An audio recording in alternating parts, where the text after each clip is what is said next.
Leanne, you were there. Tell me what happened. Yeah, I was right across the table from Dylan. Katie, at first, of course, it was confusion. You hear loud thumps, didn't know what they were. I thought that was normal. And then you just see a sea of people rushing to get under their tables. You see Secret Service running down the aisles, climbing on the dais, rushing away the president and the vice president. And so it was chaos at the beginning with a lot of confusion. And in getting back to your point, in moments like that, a lot of misinformation and a lot of questions of what happened start to develop, especially online by people who weren't in the room. So, it was definitely a moment that was not necessarily expected for that night specifically, but perhaps should have been as these threats of political violence just continue, Katie. There's also a certain, there's twofold here. There's a question I want to ask Dylan about an experience he had right afterwards. But Sam, I first want to talk to you about maybe the desire for people to want to believe that this is staged, to want to believe that these things aren't really happening, or there's some ulterior motive at hand. Everything's a cover-up for the Epstein files. This is just another version of a cover-up. This one to distract from the Iran war, or the economy, or sagging poll numbers. Is part of this fueled by just what people want? Yeah, for sure. I mean, right? You don't want to confront uncomfortable truths in certain cases. It's a lot easier to just sort of duck the idea that I don't know, your approximate political ideology or some online source produced something. I'm not saying this specifically. And therefore you just say, well, it's got to be actually the opposite. It's got to be all conspiracy. We see it in this case. You see it most recently. Like, for instance, a good example of this is the J6 pipe bombing situation, where forever it was the right wing was saying, well, this must have been a false flag plant designed to get law enforcement into the crowd to frame these J6ers. And it turns out the guy was a Trump voter who wanted to create chaos that day. And so, it is a way to avert having to take some blame in both directions. And then I would just add to your point, the internet's not helping here, right? I don't know if you were just scrolling on Twitter in the aftermath of this on Saturday night, but it was a cesspool. It really was. Like, the For You stuff was just basically all conspiracies and political attacks and very little actual credible information. And our algorithms are rewarding irresponsible behavior in a lot of cases. And that feeds this disinformation environment. And in this case, in these acute moments, it's a frenzy, really. Sam, it's not even just the internet. I mean, I saw that. What struck me most, because there's a part of you that can just say, well, that's the internet, and who knows, it's bots, and it's a corner of the country. I was texting with my friends, very smart people, very educated, and they were questioning it. And they were talking to me, a journalist. My husband was in the room, and I was telling them what happened. And they were still questioning it and doubting it. We've gone from being a critical country to a skeptical country, and now to a country of denialists. I think part of it is this feeling of being out of control. Like, the world is moving so fast, so much is happening. Donald Trump, or politics, AI, all this stuff is happening to us, not with our input or support, and it's hard to keep up.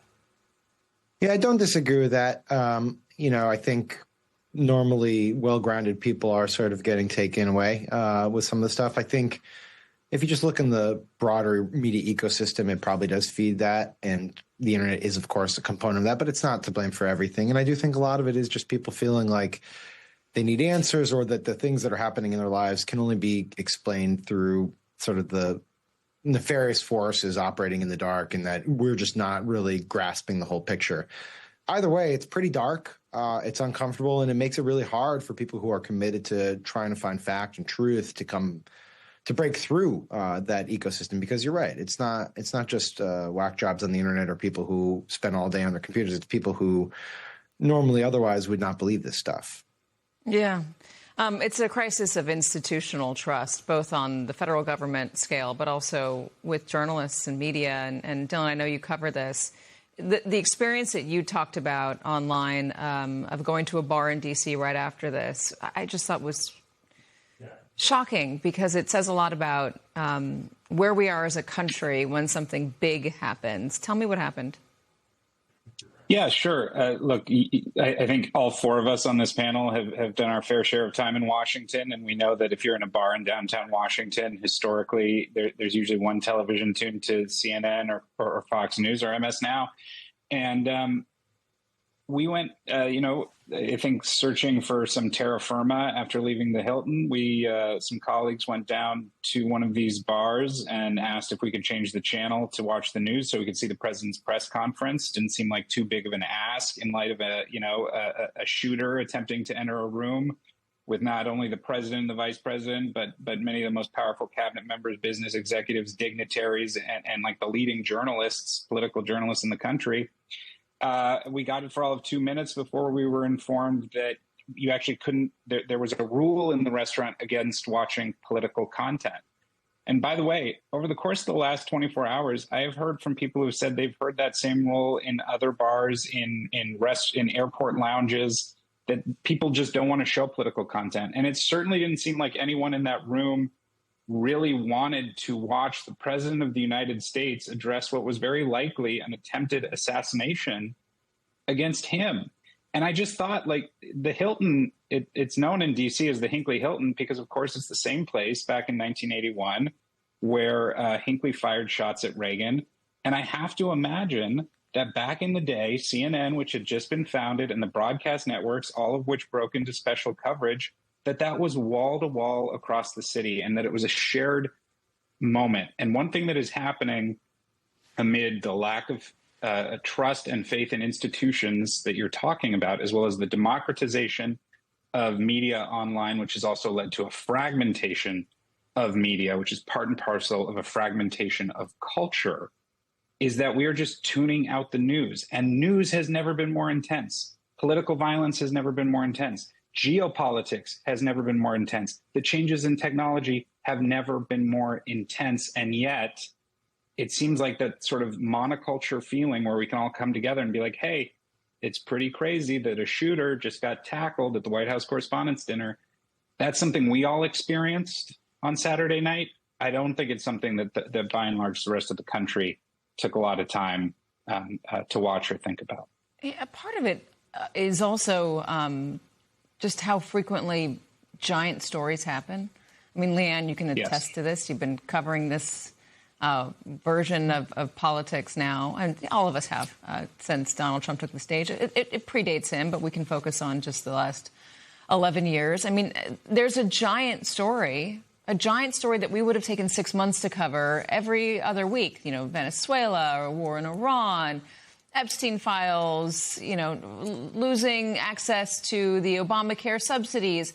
I mean, there are these giant stories that would have sustained a news cycle for weeks, months on end. And instead now they're happening every other week. There's a certain, you can't keep up with it. It's all so noisy that you can't hear any one thing any longer. And so it's very easy to just tune it all out.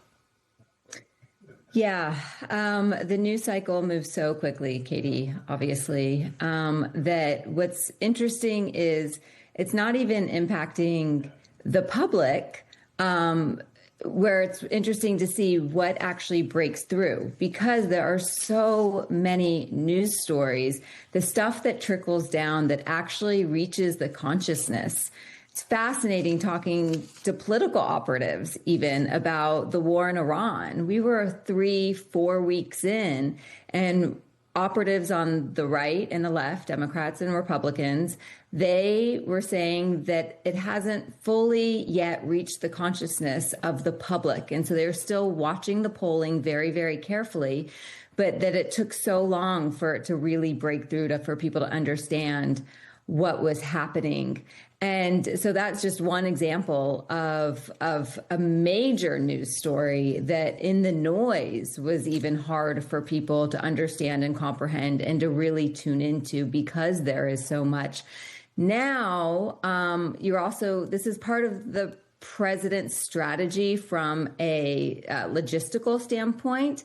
Yes, it's cultural. Yes, we don't have a lot of attention span, but also from a tactical standpoint, the president, the flood the zone is something that the White House does very effectively and very purposefully in order to make it hard for people to understand what's happening. And even members of Congress can't even keep up with their staffs. I mean, and